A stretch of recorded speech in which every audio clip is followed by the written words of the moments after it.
What is up, world? You are in tune to the Know It All podcast. And man, I have a special guest with me today, Mr. Steven Mcgrath. And we're definitely going to talk podcasting. We're going to talk sports podcasting at that. We're going to talk sports. We're going to talk a little bit of everything, man. And I'm glad that you guys joined in with us today. Steve, man, we finna get started, but just a little housekeeping, man. If you like the content that you're definitely getting, make sure you like and subscribe. I know that this is off of normal Know It All podcast times, but definitely see if you would subscribe.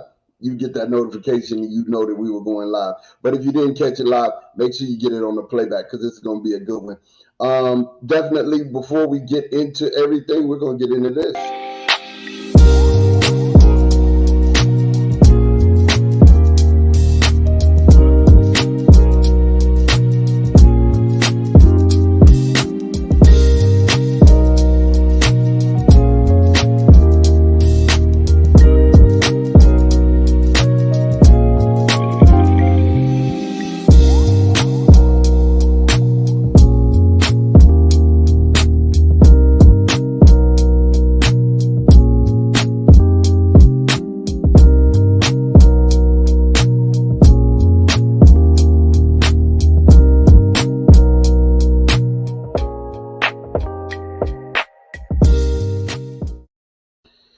And we are back.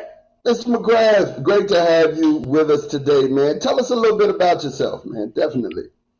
Mon, man, thanks for having me. It's my pleasure to be here. As a fellow podcaster myself, I've been in the game for about 3.5 years. Done over 200 episodes of the Beyond the Helmet podcast.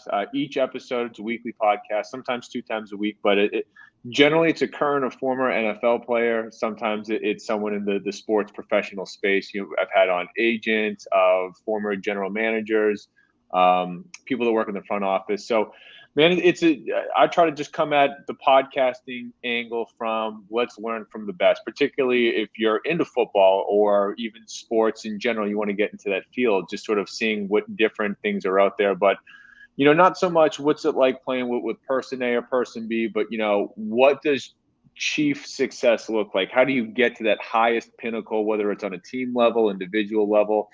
So, man, it's been a fun ride. And as you do, I wear a bunch of different hats. So podcasting is just one of the many tricks that I turn. Wow. So man, listen, I caught the first interview on TikTok, and really TikTok. Let's just go ahead and put it out there. TikTok is a great platform, and I think it's probably the number one platform that we have right now socially for getting your content out to the world. And I caught your interview with Pat Williams, who I went to school with at Navarro, who was a really good friend at that time. And man, I mean, it was in depth. I loved it. I thought that it was really, really insightful, and not to mention, you don't see many Pat Williams sightings, man. So how did that end up coming about? What made you say, you know what, I'm gonna go get Pat Williams? Well, first things first, TikTok is the best platform out there for the purest reason of the best content wins out. It doesn't matter if you have 1 million followers. You can literally have 0 followers. If you put out good content, you will get 1 million views on it. It's that simple. You just have to understand the algorithm, the video, the audio. But once you get the mix right, it doesn't care about your following.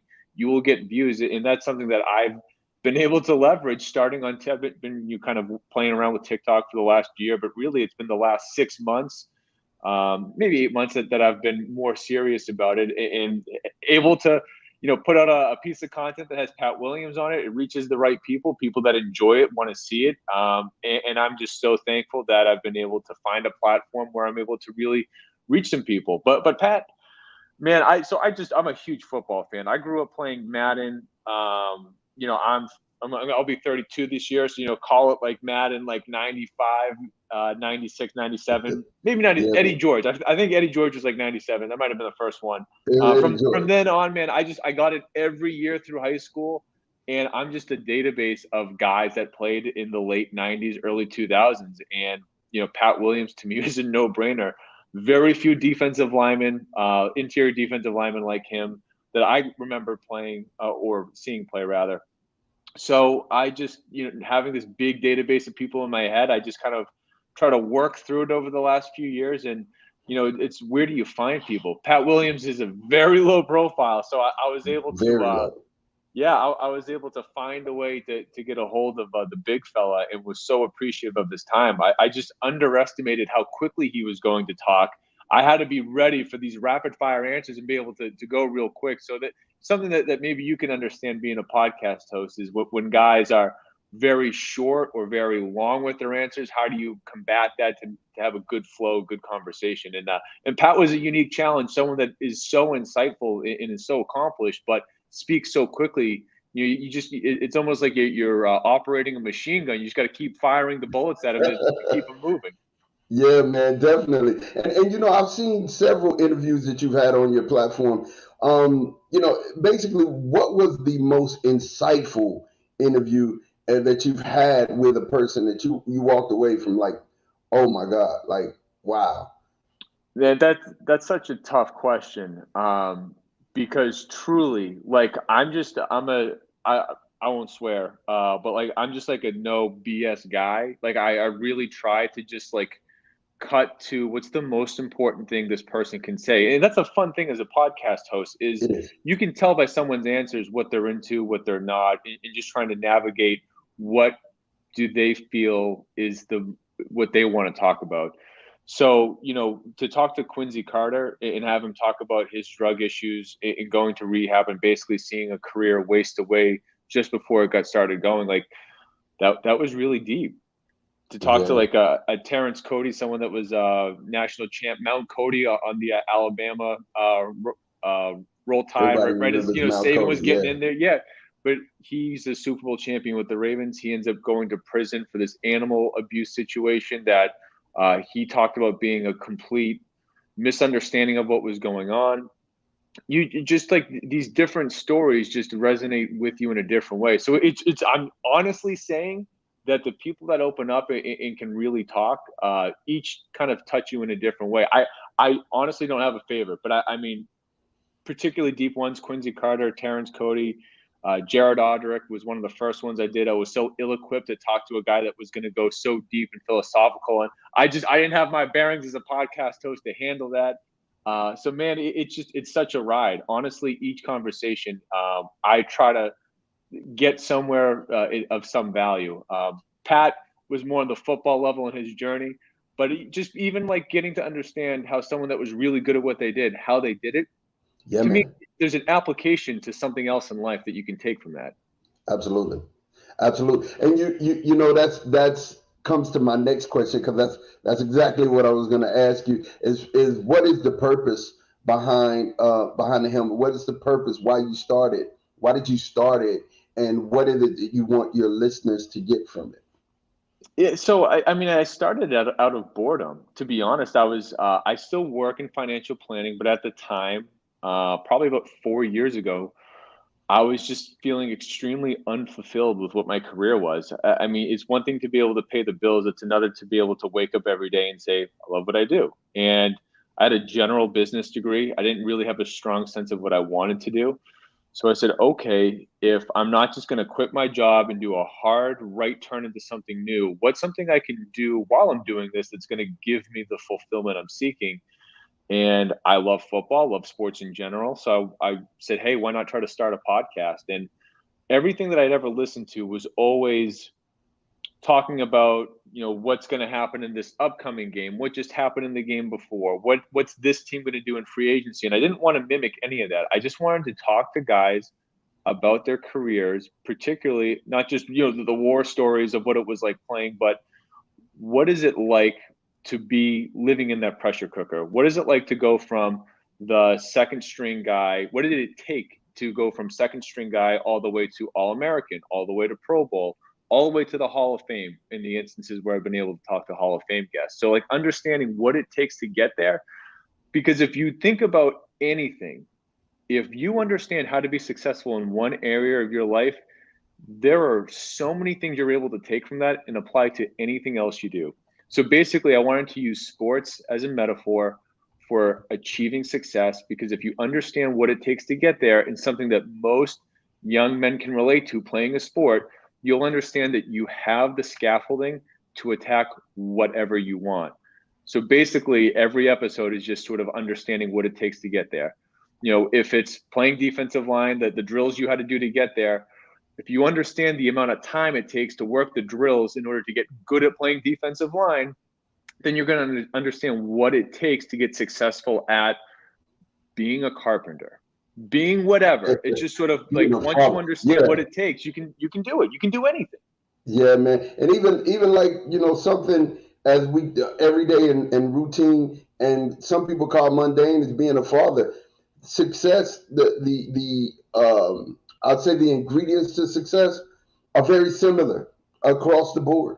And when you can figure those things out, you can start to put them in your life, because it'll stop you from being double-minded. A double-minded man is unstable in all his ways. So when you can start being single-minded, single-focused, and whatever you focus on in life, you're gonna achieve success in it. And if you're just focusing on drugs, you're gonna be a successful drug addict. That's how it is. If you focus in on sports, you're gonna be a successful sports person. Whatever consumes your thoughts controls your life. I'll basically say it like that. So I really appreciate the things that you're doing, and the things that, you said you started out of boredom, but I'm going to tell you, there's so many people across the planet that would agree that, man, thank you for being bored in that way, because I appreciate your content, man. I was just going down your list, man. There's just so many people here. The Quincy Carter one hit me especially hard because I'm a Cowboy, as you can see.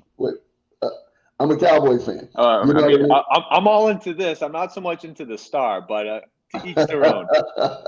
Hey, man, I'm a Longhorn through and through. You see the picture of Vince back there as well. Definitely. Crazy story. This is a sidebar. I had the police called on me during that game. Let me tell you why. We were playing USC and for the national championship, and I was like, man, they kept letting Lindell White just go up the gut, and I'm like, man, they're gonna kill us if he keeps doing that. And I'm yelling this now. I'm yelling it. I'm like, man, they're gonna kill us if he keep doing it. Well, my next door neighbor thought that I was killing somebody in the house, and the police came in, and they were like, yeah, we got a report that, somebody was being murdered in here. So we wanted to, check it out. And so they walked through the house, ended up watching a quarter of the game with me, yelling at the top of their lungs at the whole game. And when they came out, my neighbor was standing on the stoop, like shaking her head like, oh God, but realistically, hey man, I'm a football fan. That's what I do. We talk to the TV, understanding that it's not going to talk back. You know what I mean? That's just how you watch football in the great state of Texas. That's how any great fan watches football. But just to add on to that game, that I was in high school when that happened. That's what got me hooked on college football. I did not watch it. I was always a Patriot fan because I grew up in New England. Never paid attention to college football, but I watched that game, and that's when I was baptized a Longhorn fan for life. Man, I'm telling you, that was such an exciting game. There was one podcast that caught my eye too, and I forget the guy, but we were talking about Bo Jackson, and he was comparing running backs Derrick Henry to Terry Robisky. Terry Robisky is he should be a household name for any actual football fan, because this man is a lifer. He was one of the best running backs in LSU history, but his NFL career was only about 5 years. It got cut short due to injury.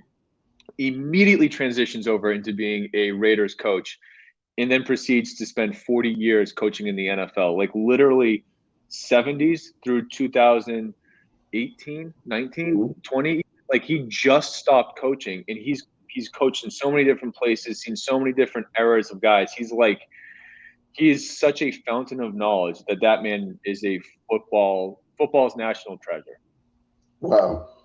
So he said, and listen, something that blew my mind when he was talking about Derrick Henry and Bo Jackson, right? And he was comparing the two. Well, first of all, I think Bo Jackson is probably the best athlete I've ever seen in my whole entire life. I mean, And that's real. I mean, I've watched Barry Sanders, I've watched Michael Jordan. All of these were in my era, right? So, but Bo was special, man. And he said this, to hear somebody validate this really blessed my heart, because it was like, yo, it's what I've always thought. But Bo had this gear that he could go to that was different from anybody else on the field. And then, not to mention, I seen him do it in baseball. His speed just transitioned to so many different things and everything that he did, man. I mean, so I was really, really, really thankful for that interview. I watched it and I was like, oh my gosh, yeah, this guy's telling the truth. He knows the stuff. He knows the stuff for real. He does. He coached both. Who are you going to take it from other than someone that literally coached both guys? Like, no one is going to know them like him. Now, people do point out, and it's fair, I think that defenses today have much better athletes that are faster than probably what Bo faced. And Derrick Henry, by comparison, isn't going to look as fast. But Bo was absolutely faster. And again, what he did on the baseball field, obviously Derrick Henry can't do. He's purely a one-sport athlete. So it is really tough to compare guys from different eras, but I think that you could probably give the nod to Bo. But as Rubisky says, Derrick Henry couldn't even carry his jock, which to me was pretty jaw-dropping. That's a statement. Hey, I mean, and this is from the coach that coached them both. You know what I mean? He couldn't handle it. Couldn't even lace up his cleats. I mean, for real. I mean, honestly. So you spoke to Jermichael Finley too. This was an interview that got me. And speaking with Jermichael, because Jermichael was a Longhorn legend, went to the Packers and shined. Then just all of a sudden injuries happened. During that interview, what was one of the things that you walked away saying, man, wow, this was crazy? Well, it is really tough to try to get an essence of someone in like a 20 to 30-minute session.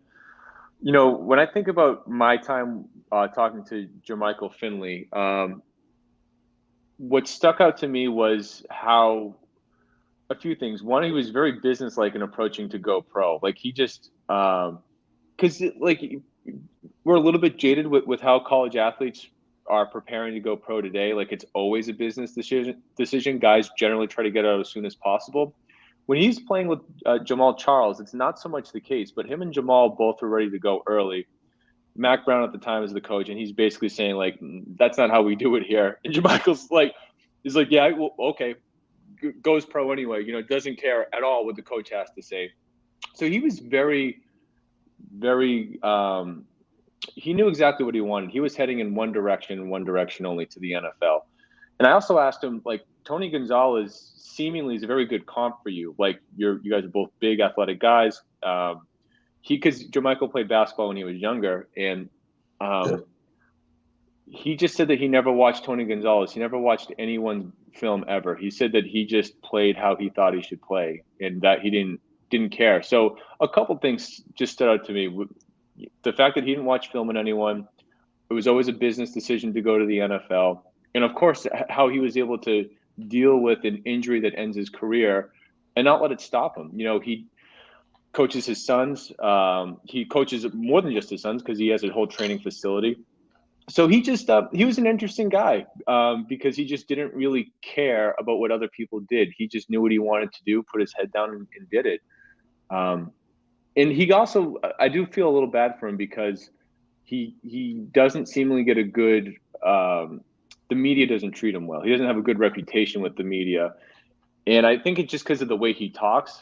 It's just sort of like he's pretty blunt, tells you what he thinks. He doesn't necessarily elaborate that much, and he can come across as cocky. It's not really a good mix. Not a good mix for the media. They want someone that'll play with them a little bit. So I think that he kind of got a bad rap, and I think he's probably a little upset about that. But he doesn't exactly come out and address it. He just tries to address it in his own way. Right, definitely. So there's been a couple of athletes. Bless you, by the way.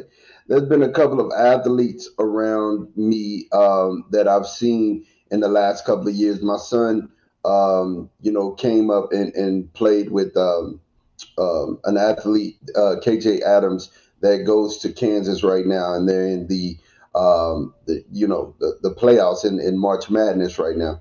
And we were in high school and played against Garrett Wilson, that is over at he was at Lake Travis, and then went to Ohio State, and is about to be a high draft pick in this draft.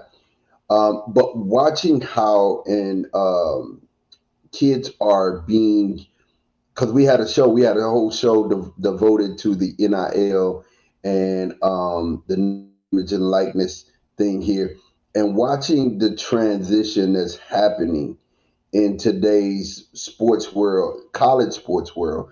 And then, because this comes back to the Jermichael Finley, approaching it as business. I think now is the time where we're going to have to, in high school, start educating our kids on the business of sports. How do you feel about this whole NIL, name, image, and likeness? And, on top of that, how do you think it's going to transition from a kid from high school? Because it's going to follow them from high school to college to the pros. How do you feel about that whole issue? Man, I think that without framework, because right now it's kind of the Wild West. There's no real rules in place. They're kind of, everyone's sort of feeling this out. It's ripe for kids to be taken advantage of. You could potentially be seeing someone that's 17, 18, 19 signing away basically their name, image, likeness in perpetuity to an agency, to an advertiser, and that could severely handicap your ability down the line to make money. Mm-hmm. So it is because there's no and I'm not a fan of regulation. I'm a big free market guy. That's more of my financial advising side of me coming out. But in this particular case, I do think it's very important to have framework, which doesn't really exist. So I think what you're going to see happen is, particularly high school kids that are able to get that money early in college, as opposed to maybe a senior in college that breaks out and is able to sort of capitalize on it. You're going to see kids, I think, not all, but some, you're going to see kids not maximize their college potential because they made money too quick, too easy. And they're going to skate on that, much like you see first round, second round picks in the NFL not pan out because basically they got that big check. They didn't put in the work anymore. They kind of just sort of let it run course. They got happy with what they achieved instead of continuing to chase. That will absolutely spill over to high school age kids, which I think is kind of tragedy, to be honest, because, what are they going to do after that? They didn't even get the college education. Well, at least if you got the college education, you have a degree to fall back on.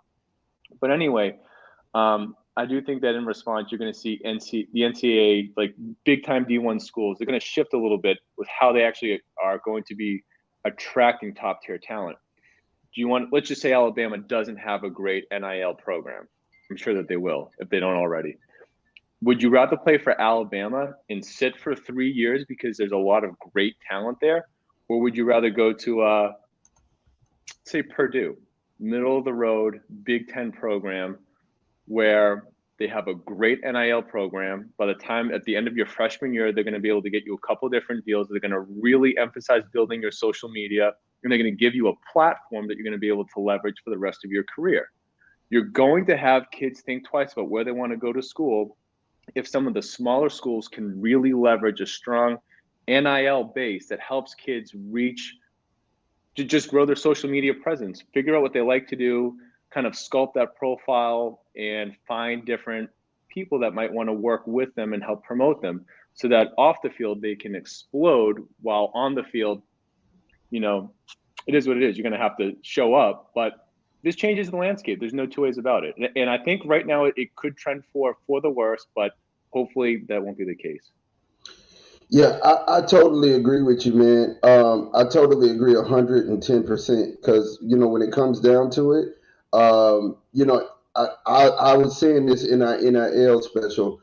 I really believe that kids are going to give up. Like, honestly, like, if I can make $1 million, that's all I was playing the sport for, right? I was playing the sport. Now, the kids who played it for the love, oh, they're gonna be out there. Like Derrick Wilson is 100% a kid that played football for the love of the sport. He loves it. You know what I mean? He was also, most people don't notice about it, but he was also a fabulous basketball. I've seen him almost dunk on a 7-footer.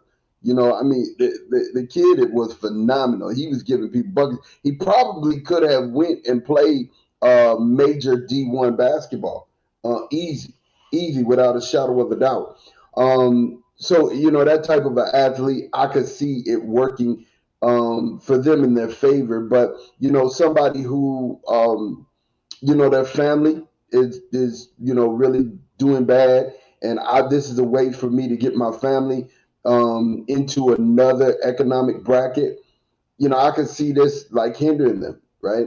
Or I could see it being like a Jamal Charles and really pushing them forward. You know, Jamal Charles is one of those people who, hey, I got to take care of my family and get my family out of this situation, and he did it, but he stayed hungry the whole time, right? And that is something I think is really different from most of the people that you would see right now. We have a comment from one of our hosts here at the KnoItAllz. Urban Meyer just got hired to the board of the foundation at Ohio State, created to help student athletes navigate through NIL deals. I don't know how good that is with Urban Meyer, but I think that's a good. I think that's something that when you say framework, that should happen. That definitely should happen. Yeah, Urban might be more of a do as I say, not as I do kind of guy because, I mean, this past year hasn't exactly been great for him, which Mm. really upset me because I had really high expectations. I really thought that this was going to work, and I got egg on my face now because clearly I was very, very wrong. Yeah, I mean, honestly, with Urban, not to get into it too deep, Tate, but I think you know, you sharing that, I think that's part of the framework that definitely Steve was talking about, and I think that we need to explore when it comes to NIL and name, image, and likeness as far as kids are concerned. So, Steve, this is another thing I was very curious about, man, when I started watching the podcast. And the Quincy Carter, I got to go back to the Quincy Carter because the Quincy Carter was really, really gut wrenching. And I was like, man, you did such an awesome job just sitting there, you know, pulling from him and allowing him to talk. I think that was really good. When you sit down to interview these guys, like Frank, it was the coach. I want to say Frank, right? Is Mark Rick? You interviewed Mark Rick. When you sit down to interview them, do you have a list of things that you're going through in your mind, or is it just you know what you know about that person coming out, and you're just kind of talking to them about what you know? And is it about the feeling that they gave you? Is it about sharing that feeling with the world? How do you conduct your interviews? Well, let me tell you, it's evolved a lot since episode one. Episode one was a like a 10 bullet point list, and like it was question answer. And I mean, literally looking down at my list, looking back up to get the answer. And I realized that I never wanted to do that. I just was so insecure about what I was doing that was the only thing I knew how to do. So it took a while to get comfortable with knowing what I wanted to ask, but finding how to ask it and how to make everything flow. So today, and what I can say, at least for the last year, has been like generally it's an athlete. Sometimes it's a coach, like you pointed out, but you can just go to Wikipedia. You can see year by year where they were, what the stats were, and you can get the idea of what that story was on the field. So then the next step is to see, okay, what was the story off the field? What do I need to know about what happened during that time? Provide a little more color around just the black and white bullet pointed items. And from Mark Rick, it's very obvious he's a man of faith. He really likes to talk about that. He also released a book. So it was very easy to kind of figure out what to talk to him about it. And for a particularly winning coach, for me, it's about leadership and how to navigate that space.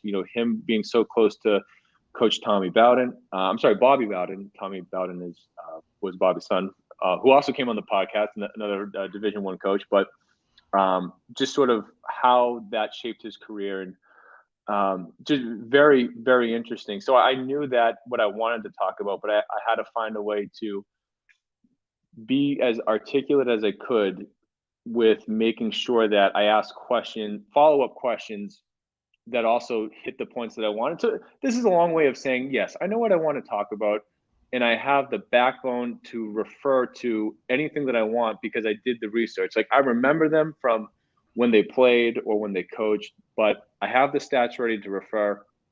But I know the main parts of the story. So the dance, if you will, as a podcast host is how much is this person willing to share?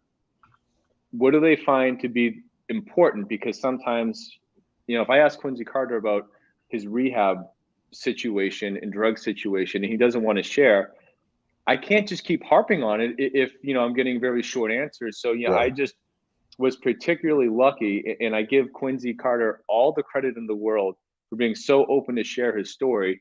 And at that point, when you realize someone is willing to share, you just get out of the way. Like, that clearly, like, what are you going to learn from Quincy Carter? You're going to learn how to deal with when things don't go your way, particularly on some level due to self-sabotage. How did he cope with that? How did he go through a 15, 20-year struggle to get to where he is today, which is finally in a good place? Like, I want people to understand that part of the story.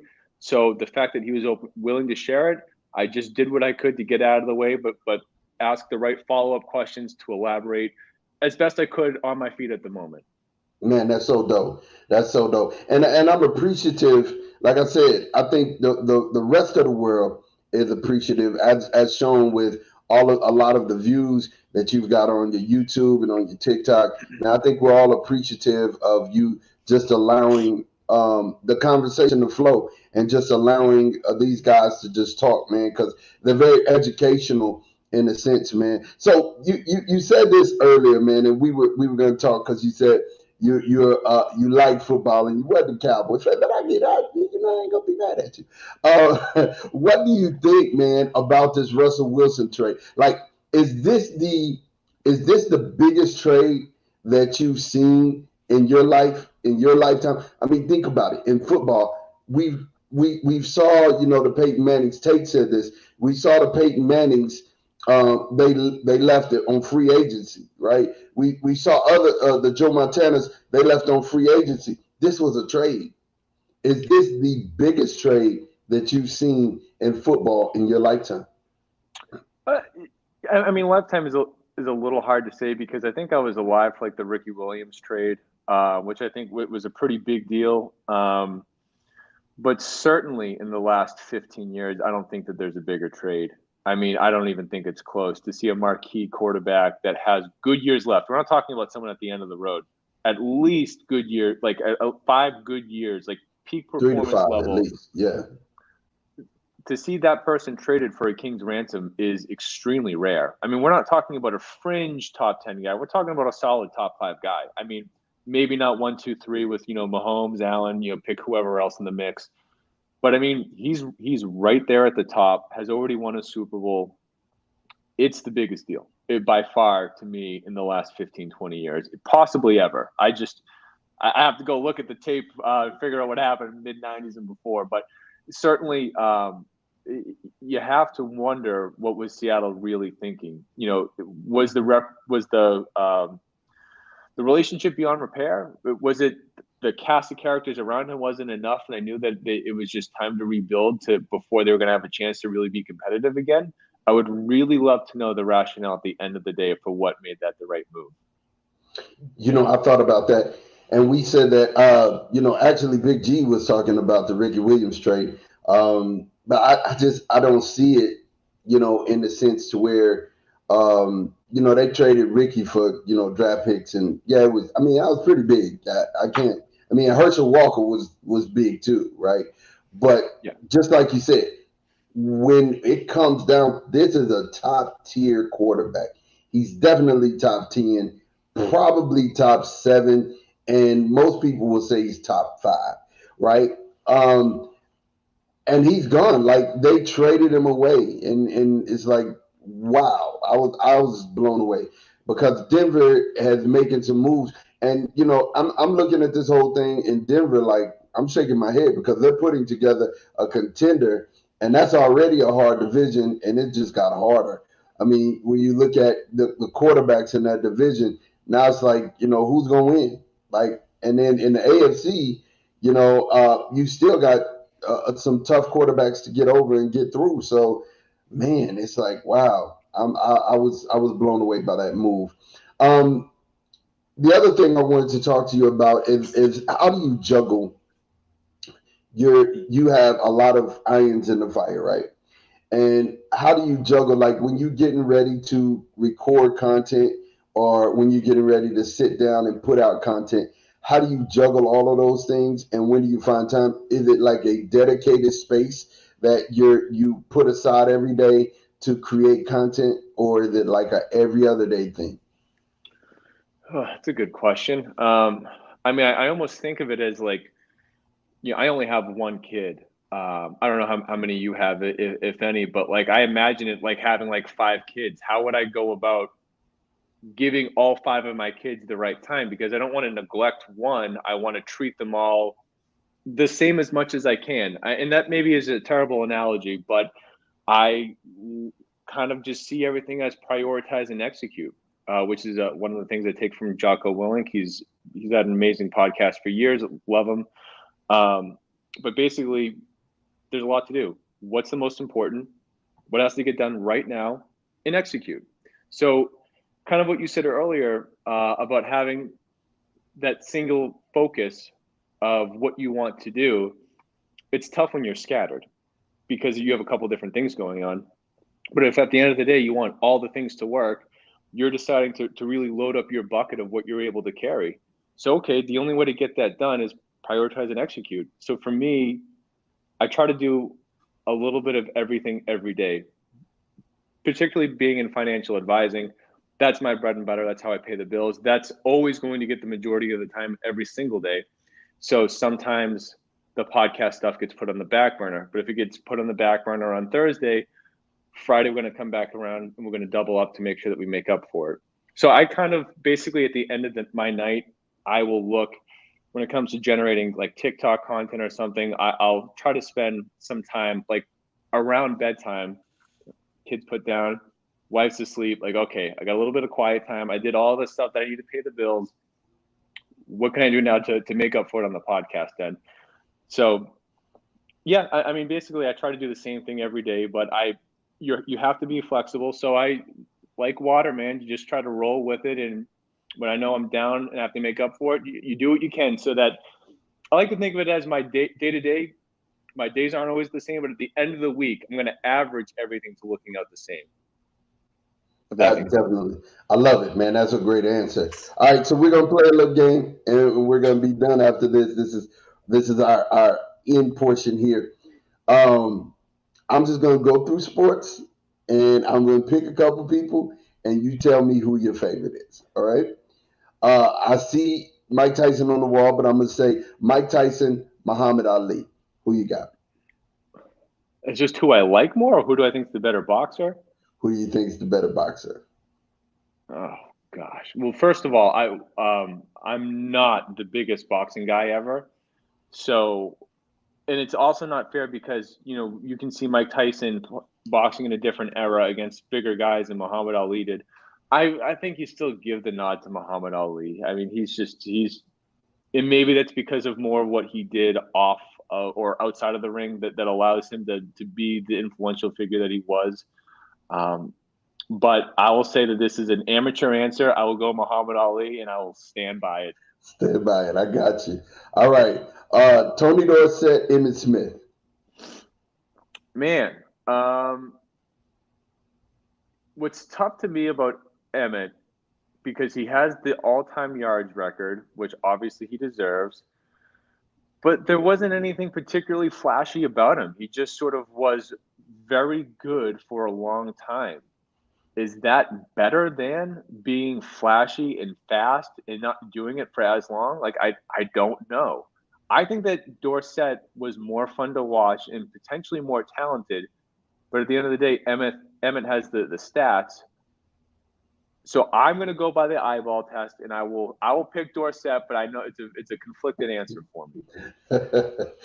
You know what? I'm a Cowboy fan, and I grew up watching Tony D and Emmitt Smith, and I'm still gonna go Tony D. Tony D was that thing. He was definitely that thing. Michael Jordan, LeBron James, It's not even a conversation. It's Michael Jordan. Michael Jordan. Why not even a conversation? You know, and this is why I'm really tempted to even put Kobe above LeBron. And for me, I know that maybe it's a hot take, but LeBron to Don't me, worry, I'm used to hot takes. My co-host Big G, he's the king of hot takes. So you're safe here. You're safe. there's nothing I love more than a killer instinct when I'm watching sports. And Tom Brady had it like no one else I've ever seen on a football field. Perhaps Belichick as a coach, maybe no one's had it better than him. If we're talking about basketball, no one had it like Mike. And second to Mike is only Kobe. There's something about the killer instinct to me that speaks beyond anything stats show. And LeBron, despite all the physical gifts, everything that he will do, he'll be the all-time point scored, every major record except anything related to win-loss in the finals. The dude just never had it like Mike or Kobe, and maybe that's not even a fair thing to say. Maybe he just was a little more pass first than he should have been at times. But to me, it's not even close based on just being a killer. I love it. I love the answer. I know Tate's gonna have something to say. I'm surprised his fingers hadn't exploded. Tell him the message. Definitely. I used to love basketball. I switched a little bit more to football. So basketball, when it comes a little bit more, not so much today. I hate the game today. That's why I'm not as big on it. But that take is a take. I will die on that hill. I love it, man. I love it. And literally, I'm a Michael Jordan fan myself as well. I mean, when his game translates, LeBron's translates as well. But if Michael played in this era, if Money played in this era, he'd average 40. And there's no doubt about it in my mind. I mean, he's probably one of the greatest scorers that the game of basketball had ever seen. And he played defense. He played on both sides of the ball. So I mean, it was proven by all of the first team defensive nominations that he had, and actually being first team all NBA defense. All right, last one, baseball. Roger Clemens. Or what? Roger Clemens, Nolan Ryan. So baseball, I'm not super strong in. Obviously, I know who both guys are. I think Roger Clemens is obviously very good, but he has the PED stain on his name. Does anyone touch Nolan Ryan? I didn't even think this was a conversation. I thought Nolan Ryan was kind of head and shoulders above just about anyone. So, I mean, when you think about it, I mean, but and this is, Texas guys, I like talking about Texas. So when we start talking about this, you got to think, the PEDs, I take those out, throw those away. I mean, baseball look the other way. It's one of those things that I can't get with. A little different from betting on baseball games and Pete Rose, a little bit different. This was something that baseball for real just kind of looked the other way, and I'm not sure that they didn't encourage, because baseball was actually fading to the background and they were used to that. So, but when you look at Roger Clemens, you look at Nolan Ryan, they were both prolific as pitchers, right? And they were both dominant. And I'm talking about dominant to the point to where their heat was overpowering. When they brought the heat, it was over. They brought the heat for real, for real. But the reason why I asked the question is I wanted to see where you would stand on this whole thing, because he took such a hard stance, and it was really good with the Kobe thing, by the way. You took such a hard stance on Michael and LeBron, so I wanted to get 1A and 1B and see what you thought about it. Well, I will say, and this may be hard for some people to do, but I have no problem separating someone as an athlete versus what they did with the other part of their life. O.J. Simpson was a phenomenal running back, one of the best of his era. There's a reason why, like, true football fans, true Buffalo Bills fans, like, should have utmost respect for what he did on the field. That's not to say that he's a good guy.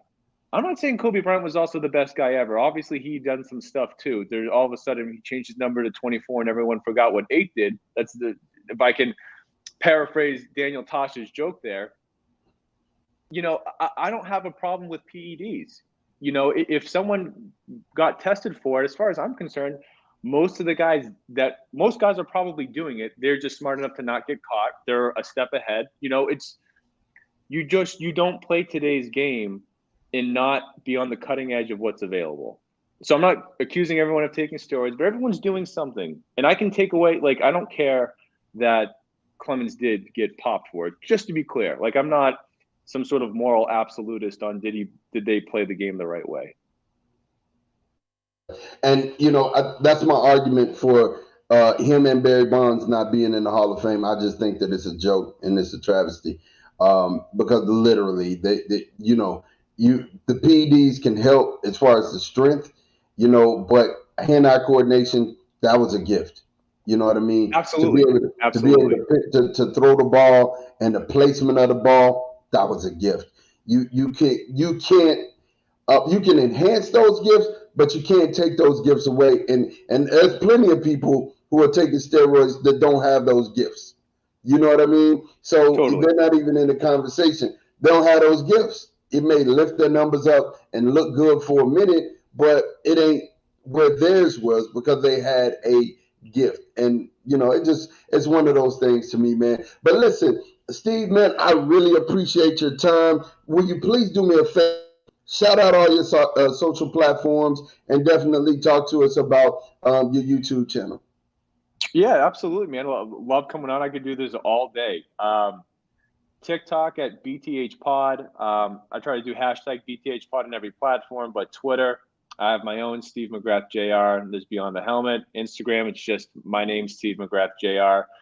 But yeah, search Beyond the Helmet on iTunes, Spotify, and YouTube, and you'll find it there. And if you're going to listen, leave me a comment, send me a message, let me know what you think. I want good feedback and bad. The show is always going to get better, but it only gets that way quicker when I have feedback. So let me know what you think. Definitely, man. I appreciate you for coming on.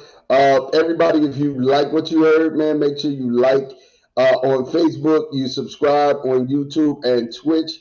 Man, we are going to be here again for you this weekend at our normal time, KnoItAllz on Sunday. Until then, we out. Peace.